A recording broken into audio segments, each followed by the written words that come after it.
بسم الله الرحمن الرحيم. الحمد لله رب العالمين، والصلاة والسلام على خاتم نبينا محمد رسول الله صلى الله وسلم وبارك عليه وعلى آله وصحبه أجمعين. أما بعد، فهذا رد على بعض شبه المدعو المفكر علي منصور الكيالي، وقد انتشرت في التواصل الاجتماعي، البرامج وغيرها.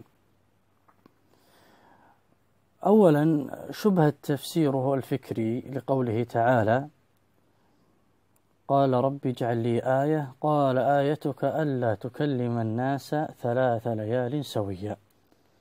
قال هو بزعمه يعني هنا 3 أيام وتسمى لغة الصمت، يعني باختصار عنون لها عنوانا، قال لغة الصمت، أنك تستخدم هذه اللغة بصمتك في 3 أيام، احتجاجه بهذه الآية، وعممها لجميع الناس، وأن الناس قد فعلوها واستفادوا واكتسبوا طاقة لغة الصمت أو ما أشبه ذلك بأفكاره الفيزيائية.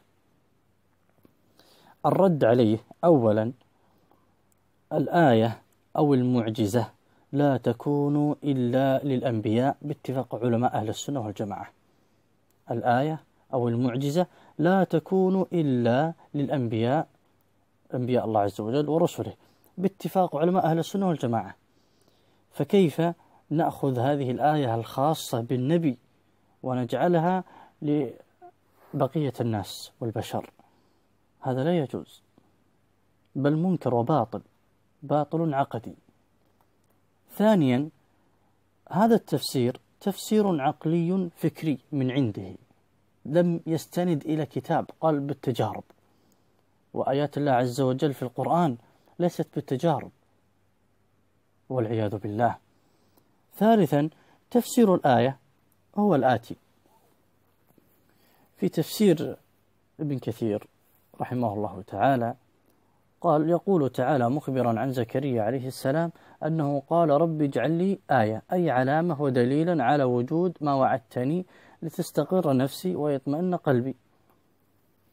وقول الله عز وجل: ألا تكلم الناس 3 ليال سوية، أي أن تحبس لسانك عن الكلام 3 ليال وأنت صحيح سوي من غير مرض ولا علة.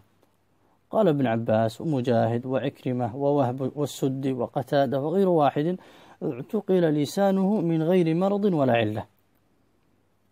هنا تفسير ابن كثير رحمه الله تعالى يبين لنا أن هذا الفعل خاص بزكريا، بأنه الله عز وجل بحكمته وبقدرته وبمشيئته جعلها خاصة لهذا النبي عليه السلام. هذه الشبهة الأولى. الشبهة الثانية في قول الله عز وجل: ومن حيث خرجت فول وجهك شطر المسجد الحرام وحيث ما كنتم فولوا وجوهكم شطره. هو قال: ومن حيث خرجت فول وجهك شطر المسجد الحرام.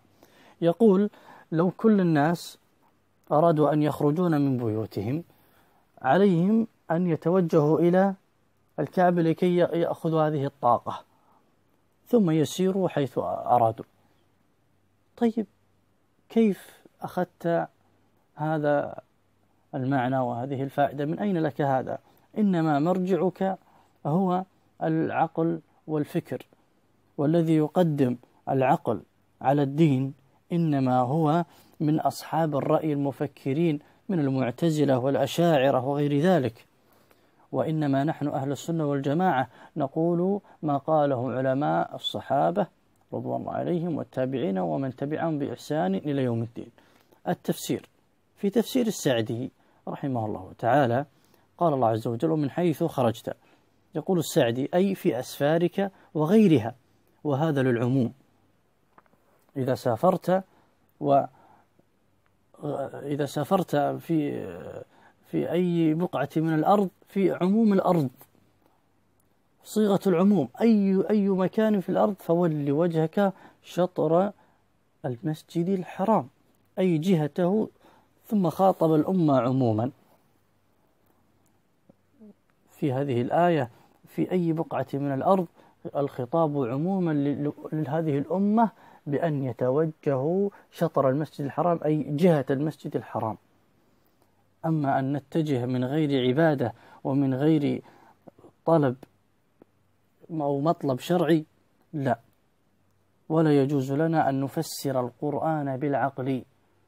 هذا هو رد أو أقل الردود على من أخذ القرآن بفكره ورأيه. ولا حول ولا قوة إلا بالله العلي العظيم. ونسأل الله عز وجل أن يصلح أحوالنا وأحوال المسلمين، وأن يصرف عنا هذه الشبه، وأن يهديه هذا الرجل علي منصور الكيالي، لأن ضلالاته كثيرة، منها أنه ينكر عذاب القبر ويقول عيسى عليه السلام أفضل من محمد صلى الله عليه وسلم، والعياذ بالله. ولا حول ولا قوة إلا بالله. وصلى الله وسلم وبارك على نبينا محمد وعلى آله وصحبه أجمعين، والحمد لله رب العالمين.